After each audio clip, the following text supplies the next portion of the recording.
Pembunuhan anak saat belajar online sempat lapor polisi. Jakarta, CNN Indonesia, saat kesal di tengah pembelajaran secara daring online, diketahui sempat melapor ke polisi soal anak hilang.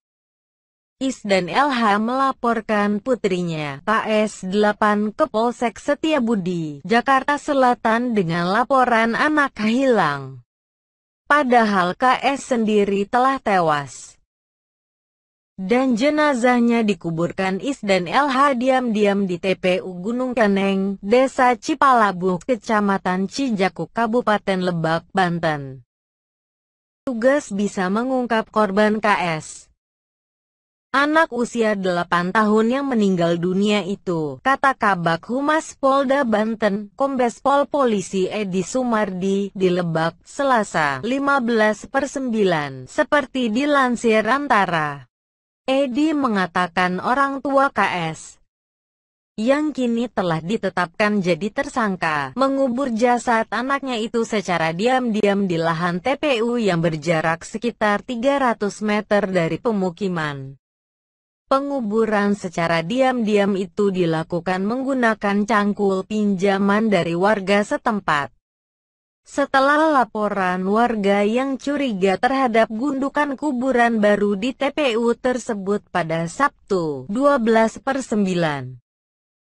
Setelah gundukan itu dibongkar, polisi dan masyarakat mendapati jenazah KS di sana. Pengungkapan dan penangkapan terduga pelaku kasus pembunuhan anak yang ternyata orang tuanya sendiri itu hanya membutuhkan waktu selama 20 jam. Petugas begitu cepat mengungkap identitas korban yang dikubur berikut pakaian, celana jeans dan jilbab setelah menerima laporan kehilangan anak dari Polsek Setiabudi. Ciri-ciri anak yang hilang itu mirip dengan yang dikubur di Desa Cipalabuh. Selain itu juga ditambah laporan seorang warga setempat pada tanggal 26 Agustus tahun 2020 bahwa ada laki-laki yang meminjam cangkul. Saat ditanya untuk apa pinjam cangkul, laki-laki itu menjawab untuk menguburkan kucing Angora. Kecurigaan meruak karena laki-laki itu membawa kantong yang mencurigakan dan akhirnya dalam waktu 20 jam menangkap suami istri pelaku di Jakarta. Dari pemeriksaan terungkap bahwa LH menganiaya anaknya yang duduk kelas 1 SD. Dari mulai mencubit juga memukul lebih dari 5 kali menggunakan gagang sapu ijuk. LH memukuli anaknya karena kesal sulit dibimbing dalam proses belajar secara online. Setelah mengetahui anaknya meninggal dunia, LH panik dan meminta tolong pada suaminya. Mereka lalu sepakat menguburkan anak perempuan itu diam-diam. KS yang kini telah tiada itu sendiri merupakan anak kembar. Kembaran dari KS kini dititipkan polisi kepada saudara orang tuanya untuk dirawat. Saudara kembarnya ada di sana saat kakaknya dianiaya ibunya.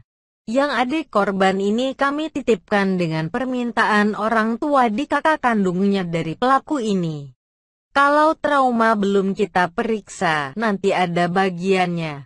Saat memakamkan kakaknya, Cijakuk yang kembar dibawa juga menyaksikan juga dikuburnya, ujar Kasat Reskrim Polres Lebak AKP David Ade Kusuma kemarin. Suami istri tersangka pembunuhan anak kandung itu dijerat pasal 80 ayat 3 U nomor 35/2104 perubahan atas U nomor 23/2002 tentang perlindungan anak dan atau pasal 338 KUHP. Pelaku bisa dihukum 15 tahun juga bisa seumur hidup karena dilakukan oleh orang tua sendiri yang mestinya melindungi anaknya itu, kata Edi Sumardi.